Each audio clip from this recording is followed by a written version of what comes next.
ইছামতি নদীর পাড় থেকে দুজনের মরদেহ উদ্ধার করেছে বিজিবি।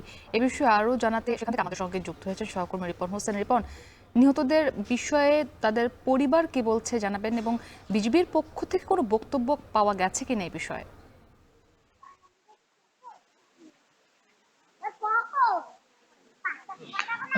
যশোরের সাজে পুটখালী এবং পাঁচ বুলট সীমান্ত রয়েছে। এই সীমান্ত থেকে আসলে নিহত দুজনের লাশ উদ্ধার করা হয়েছে। বিশেষ করে সবুরের আলীর লাশ উদ্ধার করা হয়েছে একটি আম বাগান থেকে, এবং জাহাঙ্গীর কবিরের মৃতদেহটি উদ্ধার করা হয়েছে যে ইছামতি নদী রয়েছে সেই ইছামতি নদীতে। যে পরিবারের পক্ষ থেকে যেটি অভিযোগ করা হচ্ছে যে বিএসএফ এর যে নির্যাতন, সেই নির্যাতনের ফলে কিন্তু এই অবস্থা সৃষ্টি হয়েছে। বিশেষ করে যে সবুর আলী তিনি বেঁচে ছিলেন, অর্থাৎ বাড়িতে আসার পর কিন্তু তিনি মারা গেছেন। পরিবারের কাছে এমনটি তিনি বলেছেন যে আমি রয়েছি যে দিঘির পাড় এলাকার যে বাড়ি রয়েছে সবুর আলী, তার বাড়িতেই আমি অবস্থান করছি। আমরা দেখছি যে এখানে শোকের মাতম চলছে।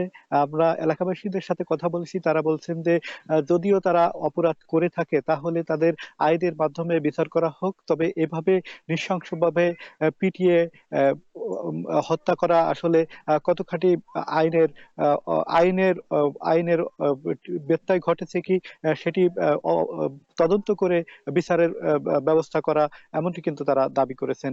আমরা বিভিন্ন এলাকার যে মানুষ রয়েছে তাদের সাথে কথা বলেছি, তারা বলছেন যে এই যে সবুর আলী তিনি আসলে অন্তত গরিব মানুষ, ঝালমুড়ির যে বিক্রি করে তার জীবিকা নির্বাহ করে থাকেন, এবং জাহাঙ্গীর আলম দিনমজুর এই করে জীবিকা নির্বাহ করে থাকেন। দুজনই আসলে গতকালকে এই ঘটনার পরে এলাকা থমথম অবস্থা বিরাজ করছে, এবং আমরা শুনছি যে এই ঘটনায় আরো কয়েকজন জড়িত রয়েছে। বিশেষ করে একসাথে তারা 5 জন গিয়েছিলেন। এখনো পর্যন্ত 3 জনের নিখোঁজ রয়েছে, অর্থাৎ 3 জনের সন্ধান এখনো পর্যন্ত পাওয়া যায়নি। 2 জনের মৃতদেহ পাওয়া গেছে এমনটি স্থানীয়রা বলছেন। যদিও এখনো এই ঘটনার যে সত্যতা সেটি আসলে নিশ্চিত করা যায়নি, তবে পুলিশের পক্ষ থেকে আমরা কথা বলেছিলাম, তারা যেটি জানিয়েছেন যে তারা আসলে ঘটনা তদন্ত করছেন, এবং এই যে মৃতদেহগুলো কিন্তু আসলে বিজিবি পুলিশের কাছে হস্তান্তর করেছে।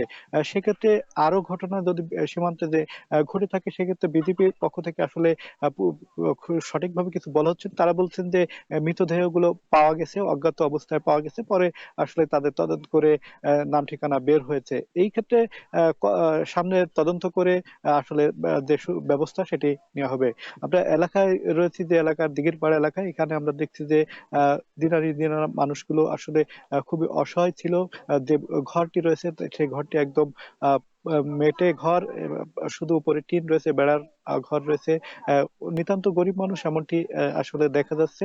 স্থানীয়দের সাথে কথা বলেছি, তারাও একই কথা বলছেন। সব মিলে আসলে এখন শোকের মাতম চলছে। নিহত লাশগুলো যশোর 250 জেনারেল হাসপাতালে রয়েছে। ময়না তদন্তের পর আহ দাফনের ব্যবস্থা করা হবে। এই ছিল এখান থেকে আমার কাছে সর্বশেষ মুক্তি। বেনাপোলের দিঘির পাড় থেকে আমাদের সঙ্গে যুক্ত ছিলেন রিপন হোসেন।